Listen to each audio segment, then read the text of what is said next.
Hello and welcome to Pricing College with your hosts Joanna Wells and Aidan Campbell. Today we're going to talk about a price segmentation concept called good, better, best. The reason we're going to talk about that today is because often people use fixed pricing, one fixed price for a lot of their customers, and often because of that they have to discount. And sometimes you don't have to discount to drive volume or revenue. So today we're going to talk about price segmentation in terms of good, better, best and what it is. Yes, in a previous episode we had covered an introduction to price segmentation, but one of the questions we had back was, where do you start if it's your first introduction to segmentation of your customer base? Where's an easy way to start? And I suppose good, better, best is, you could almost argue it's a simplistic method of segmentation, really with three categories. And it's something that we're nearly all used to seeing, whether online through a software as a service system, or in many other systems like a car or, gold, silver or bronze categories. Yeah, just think about it in terms of, when you get your car washed, they're using good, better, best. There is the car washing, plus that would be the good version. The better version would be plus wax. The best version would be all of those three plus a polish and maybe a clean inside the car as well. Yeah, the segmentation strategy, really it is, certainly in a software as a service, it's often tailored by restricting numbers or usage or some measurement component, whether it's the number of times you're on the website, the number of users who can log in, the number of pages you can see, etc. So that method is restricting people to really tailor it through a segmentation strategy to the size of your business, to your exact requirements. That's something you should really look at, and that is a simplistic, watered-down version of more complex segmentation, but something that can be very, very applicable and quite easy for you to understand when you're starting out. So why do companies use it? Well, it's a good way to, spread out the price points across different products.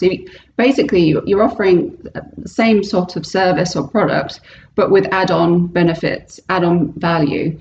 And what you're trying to do is, rather than discount from your high value, the best version, you're actually showing your customers that there are other things that they can choose. So if they're not prepared to buy the best version, then maybe they should go to the better version. And in that way, you don't have to discount.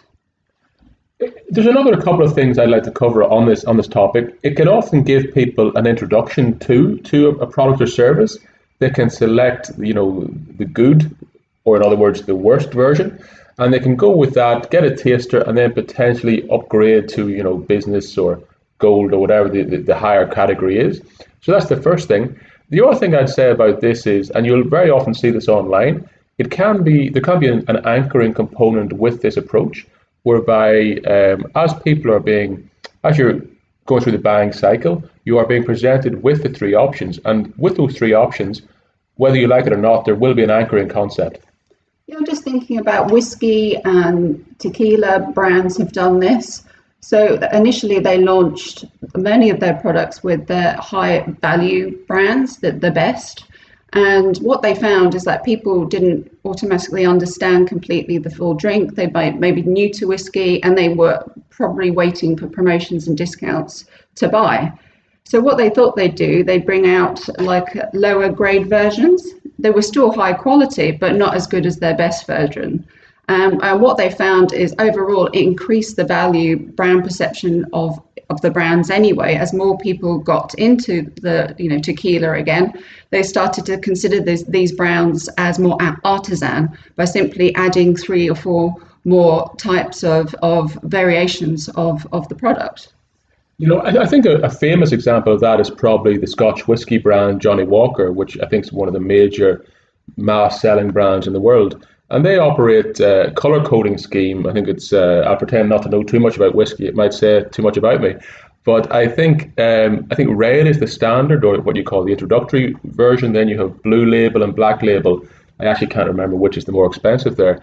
But it's almost the red is the mass market one, which will get people knowledgeable about the product. And then in theory, you're moving up the value chain, really, if you can progress people into the black or the blue labels. The interesting thing about whiskey in this context, fundamentally, you're selling. A procurement professional might even tell you it's the same product. You're selling a volume of a liquid that looks very similar from external, and the actual differences in it, to the naked eye are quite small, but the differential can be how it was aged, how long it was kept, was it single malt, all these sort of things. So when you're really looking at segmentation, it's really about what is your product, why are people buying it, and then how can you use a simple segmentation strategy to implement that. So looking at the advantages of using good, better, best as opposed to fixed pricing, you can drive more revenue by offering more choice. You can also take a more sort of defensive approach when, say, your competitors have launched a similar product to yours at a reduced price. But when you look at their product, it's actually a lower grade version of what you're offering. So you can demonstrate that by offering more range, but in a very structured way, i.e. their product. You can say, yes, Mr. Customer, if you want that product, you can have it, but it doesn't have these extra benefits or features. So there you don't have to discount and you defend your value. And then finally, the advantage is that from a consumer psychology point of view, you're offering your product in a very structured way. Often in B2B, customers bundle a lot of value into their offers. And often, as a result, they undersell their offer, and the customers actually don't know that what they're buying and all the extra benefits and features and value drivers that they're receiving. And you don't get paid what you should be getting paid. Yeah, I think in a future episode, we're going to cover menu pricing, and I often see the good, better, best strategy can often be presented in a menu format. One of the things with that is you can often be driven, psychologically, subliminally to the middle offer. That can be something that the company who's selling can sort of use techniques to proactively move you to the middle offer. It could even be that the highest offer is really a decoy pricing method, which again we'll cover in a future episode. But what I'd suggest to anyone listening is when you're looking at buying any new product or service, just look at the good, better, best, the three-tiered pricing approach that is offered to you and think, why are they doing that? What is the methodology? And are they using, psychological nudges, etc., to move you to a position that potentially you don't really need to be in?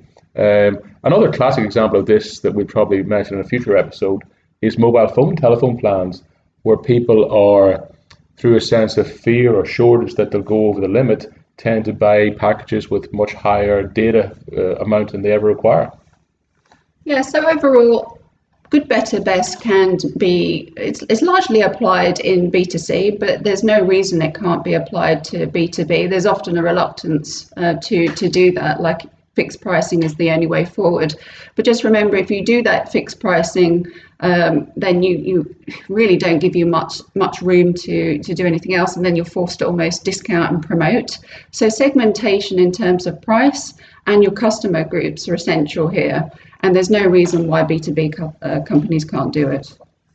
Yeah, and this approach can be tailored. It can make you invest more in the value your product offers. The classic example was the Johnie Walker whiskey, where slight changes, things that might seem slight, but to an aficionado that could be huge. Those changes, by value adding products, you could help, solidify this segmentation strategy. And the other thing you can do is simply tailor it by taking things off the table where it's more of a service, where it's more like the software as a service approach. It could be taking things away rather than adding things in. So you can work at it from both ways, and it's something you probably need to spend time working on and developing. Yeah, well, thank you for listening today. If you have any questions, let us know. But I think we'll leave it there. Okay, goodbye. Have a nice day.